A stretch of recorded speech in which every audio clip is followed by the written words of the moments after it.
Thank you, Trushar, for inviting me to be involved in this initiative. It's quite an honor.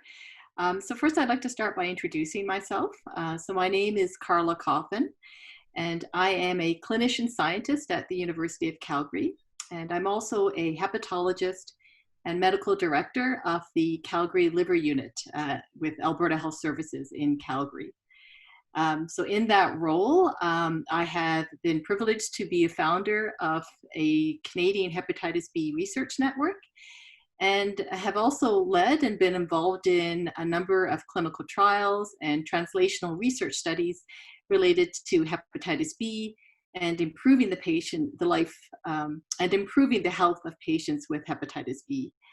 I have served as an advisor to the World Health Organization and have led over 20 clinical trials.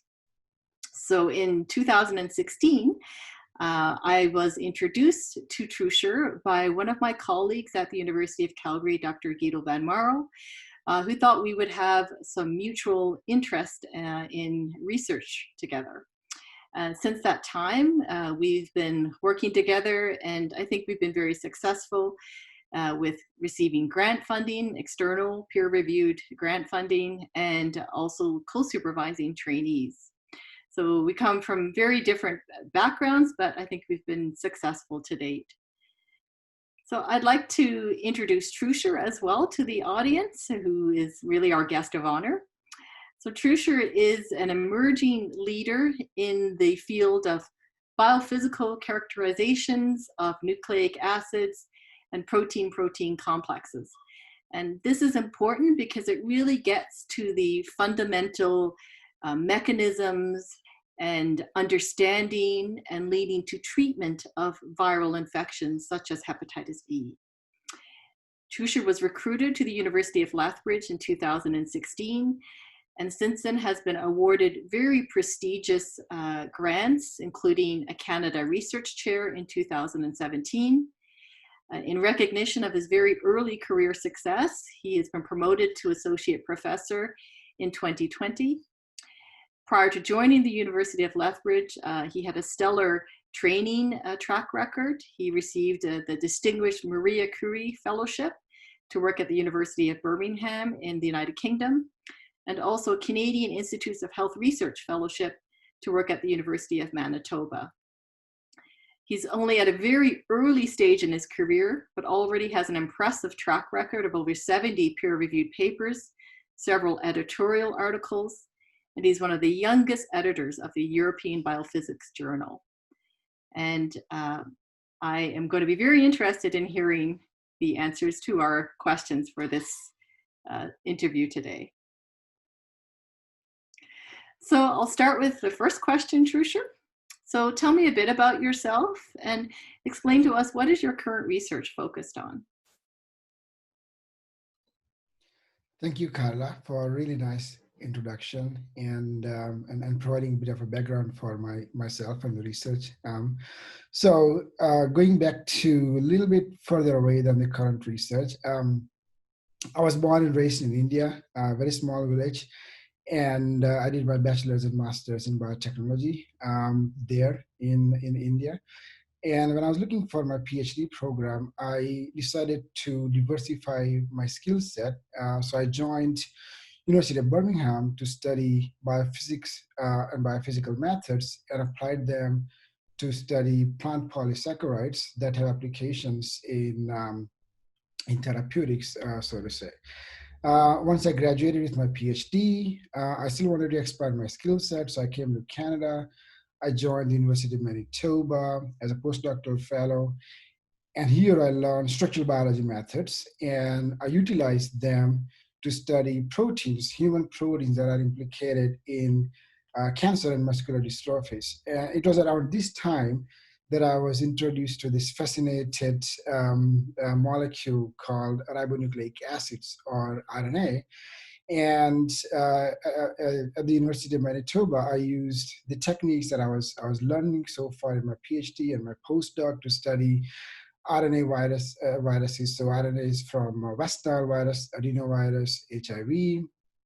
And I used my background to show how they interact with human innate immune response proteins. And at this stage, I realized that I have a shot becoming an independent group leader. I could lead a group, and I was missing cell biology and molecular biology and proteomics experience. So I thought if I want to lead my group in the future, I really need to get this experience. So I developed a new project.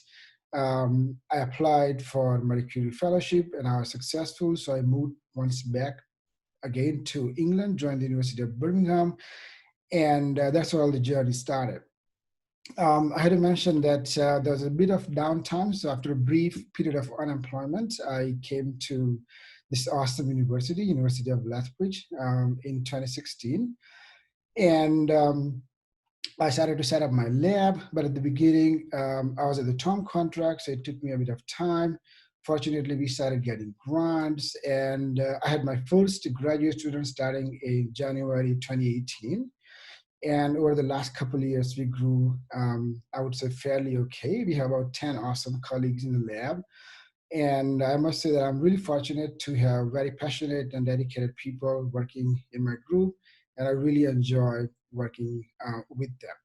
In terms of my current research at Lethbridge, so our unifying goal is to study the structure of ribonucleic acids or RNAs and DNA from viruses, and we use multidisciplinary, interdisciplinary methods such as cell and molecular biology, structural biology, proteomics tools, and so on. And what we want to do is we want to understand the structure of viral RNA, so encephalitis, Zika, we have hepatitis B and C, West Nile, hantavirus. So we are preparing those molecules in the lab, DNA or RNA, and we want to study their communication with human proteins. And why do we want to do that? Because if we understand the communication between host and viral components, then we can develop mechanisms by which we can actually block this communication, so to say, come up with therapeutic molecules. And as you mentioned, hepatitis B project that we are working on together has been really successful in that sense. So those are some of the research activities that we are currently pursuing in our lab in Lethbridge. Thanks, Trushar. It seems like you've had a very extensive and impressive training record so far. So we obviously come from very different worlds, very different backgrounds. I mean, I'm a liver specialist. I treat patients with liver disease. And although I have a research lab, it's quite different than yours. So why were you interested in working with me on hepatitis B, despite these quite different backgrounds? So thank you for this very interesting question. And I think there are a couple of reasons, not just one reason. Going back to the incident where you mentioned Dr. Guido Van Mala, who introduced us, and I drove to Calgary to meet you in your office, and we had an extensive discussion about me starting my new lab, and I had a project in mind that I wanted to work with a co-infection problem. So a topic where two different viruses infect a person at the same time. And you actually gave a clinical perspective of that particular problem. Um, but he also encouraged me and guided me towards more clinically significant problem. So that was a very first insightful suggestion and guidance that I got from you, that there is this different case where there is co-infection, which is really nice uh, subject to study. However, there is another more challenging, more significantly severe problem, clinical problem, that actually you can try also think about it. And for me, this was a very eye-opening experience because it showed me that when the time, energy, and the resources are really limited, I would rather put my time and energy and the resources of taxpayer to study something that is clinically more challenging. So that was the very first good, really, really good start, very first meeting, and I'm like, this is something going to be great about this project. And then the more I started reading about hepatitis B, the more I got fascinated. And I realized that at this point, the alliance between the translational research, so your research side, and basic science research, that is my research side. And if we have an alliance of these two completely different field, we can actually address many fundamental gaps that exist in discovery, innovation, and with a significant impact on human health. So that was one of the other reasons as well, that is really really good bonding in between lab activities. And as you noted, this has allowed us to secure close to $1 million funding for research, for training, in a really short time. I would say in like 2 or 3 years time. So it's been really really successful, fruitful, and I do truly believe that this transdisciplinary nature of our research is one of the strongest points in this collaboration. And I hope that more and more people start doing these interdisciplinary collaborations, because we are actually helping each other out to solve a common goal, and we can use multiple brains and multiple techniques than limited to what we have. Yeah, I completely agree. Like it's mutually beneficial. I've learned a lot from you, and I hope that been able to impart some of what I know about hepatitis B. So, I mean, in today's world with, COVID-19 infection and other sort of emerging infectious diseases, why is your work or why is our work on viral hepatitis and hepatitis B really so important? So thank you, Carla, for asking this question. It's very timely. And as you mentioned, we are going through this pandemic caused by SARS coronavirus 2, or also known as commonly referred to as COVID-19. Now, this virus has infected over 7.6 million people as of today, and we have already lost over 424,000 lives to this virus. So clearly a pandemic. Fortunately, the World Health Organization, the governments in federal funding agencies in Canada, in America, in Europe, we are all investing money to research to come up with new treatments, vaccines, detection methods, modeling and epidemiology research, and scientists are working really hard to get this thing done. Now, on the other hand, we have a virus that has infected over 250 million people all over across the world. We have a virus that annually infects 10 to 30 million people and is responsible to about 1 million deaths every year. So it comes to about 2 lives per minute. So by the time the interview is over, we probably lose about 40 people from here. So clearly, this is a very, very serious problem across the world. We are actually living in this heavy pandemic for a while now. The another issue with hepatitis B, although we have a vaccine, is that unvaccinated mothers, when they give childbirth, these infants, they are up to 90% lifetime risk of developing liver diseases. They are up to 40% risk of developing liver cancer. So really terrible situation for these kids. Um, the hepatitis B itself causes this infection that proceeds to hepatitis B related liver cancer. And then it can be accelerated when you have a co-infection with other viruses such as hepatitis C and D viruses. So we have liver cancer occurring as well because of this virus. So there's lots and lots of problems associated with this virus already. Now, we do have treatments. One of the two treatment regime where we require to have almost lifetime long treatment, decades of treatment, because once you stop taking the treatment, the virus has now started to come back, the new evidence, that's what it says. We do have another regime where you only have about 48 weeks of treatment, but it comes with severe side effects and with limited efficacy. So there is also an issue there. Um, to talk about the research that we are doing, what we have come up with.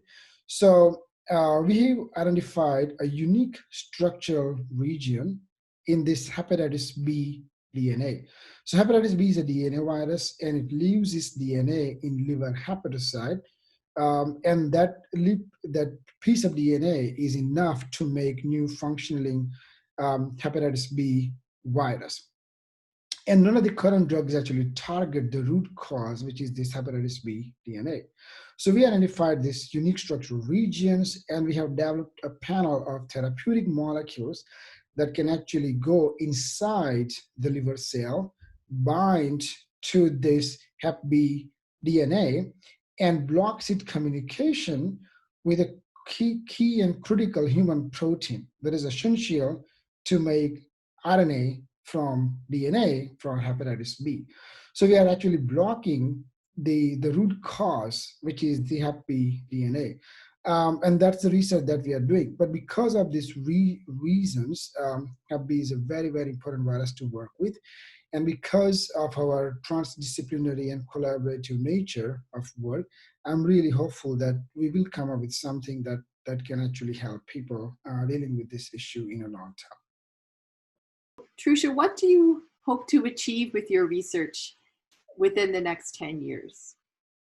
Thank you. This is a very, very timely question. So if my answer to this question like 5 years ago was that I want to stay at home, work from home for a couple of months, I would never have a job. And here we are working from home, it's, but I'm just kidding. All the jokes aside, on a serious note, so I have certain goals, like all other researcher.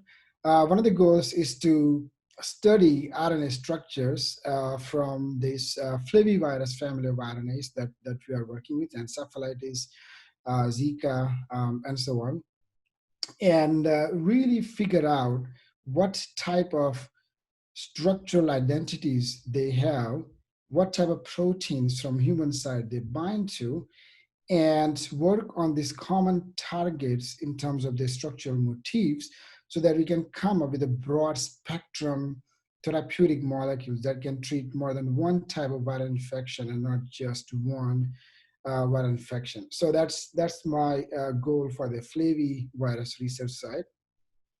In terms of hepatitis B, we really need to get the safety and efficacy data in collaboration with your lab. We really need to nail down the details, and hopefully your background with clinical research and your network with biopharmaceutical companies will be really useful to us to get some preclinical data and move into in some serious studies. So we have so many molecules that we have to evaluate. There's a whole panel of therapeutics for Hep B that'll be really exciting next 10 years to come. And aside from my laboratory-based research, I really want to grow my leadership and management skills. I really want to lead large and interdisciplinary groups. I want to manage people. I want to initiate and develop and administer institutional and other projects at the national and international level. So those are some of the personal goals that I have as well, aside from the research goals. So Trushar, you've come a long way, starting out in a small village in India, although I guess a village in India is still probably quite large compared to most Canadian towns. And you've been very successful. So what advice would you give to your younger self or to other young people? I know you have two young boys. What advice would you give to them as they prepare for the future? Thank you for asking this question. This is also a very timely question. Because of this pandemic, working from home, we all had time to think about what could we have done differently, what could we have think about differently, or what decisions we could have made. And certainly I'm no exception. So one of my first focus that I lost was mathematics. I remember grades 11, grade 12, when I started learning advanced math, I kind of lost the interest. I don't know the precise reasons why, but something happened. I really lost in touch with those advanced mathematics topics.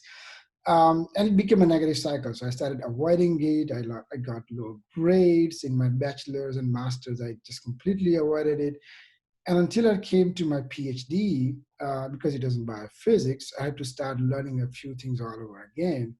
And I realized over the years that actually math skills are really, really important in every discipline you go to. And I really, really encourage young people, including my boys, to keep this in mind throughout their schools and university education. The other thing that I could have done really well is computer programming and coding. I'm trying to learn trying to find time, but it's not possible. And again, the computational skills, the programming skills are tied up with literally every job that we look for these days. So those skills are going to be also very critical. As you know, being a researcher, we all have to write multiple grants, proposals, and manuscripts every year. And growing up in India, until my grade 12, it was all in Gujarati medium. So like my study was done in my mother tongue, which was Gujarati. And then from university one, everything switched to English. So I had a huge jump to go through. And in my bachelor's and master, I didn't really have much time and exposure to learn advanced writings in English. And so writing skills are really, really important in any job as well. And getting from early age, those skills are going to be very useful for upcoming young researcher, entrepreneur in every field. So yeah, writing skills are really, really important. Networking is another aspect. So we all know the value of networking, and sometimes it's too late when we realize that I should have networked, I should have gone to this place, I should have gone to this conference. And so we can do networking online, and now everybody is working from home, so there is networking that you can do online and offline, going to conference, going to meetings, and those skills are really important as well. You mentioned my boys. So my younger one is really young to talk much about these serious topics, but my elder one is now 10. He often asks us questions, what do I need to do if I want to have this profession? And my wife and I sit down and we tell them, what's going on in this field and how do you get there? And the emerging theme is that you have to be determined, you have to work hard, you have to commit to get your goal. You have to have determination to get where you want. And so in every field, this is going to be really, really useful. And what I tell them is that we are living in the era of globalization. For every job, for every business, the competitions are already international. So we have global competitions, and in 10, 20 years, this is already going to get worse. So we have to come out of this local thinking and we have to go to the global thinking. The world is a huge beast, and we just have to deal with everybody, every type of skills. So we have to be really, really competitive to get where we want to get. And finally, it's really important to learn from a very young age that we should be really nice to each other, and we should treat each other the same way we want to be treated. So with lots of love and with respect, and that's the only way to move forward. And to have that integrated from very young age, and if we manage to do this in this new generation, then we won't have any of these problems, some of them that we are going through right now. So those are a few messages that I would like to give to my younger self. These are very wise words of advice, Trushar. Thank you. So Trushar, thank you again for participating and answering these rather difficult questions and giving your personal perspective. And I'd also like to thank the audience for listening. And Trushar's contact information will be available, and he would be happy to answer any questions if you want to contact him. Thank you.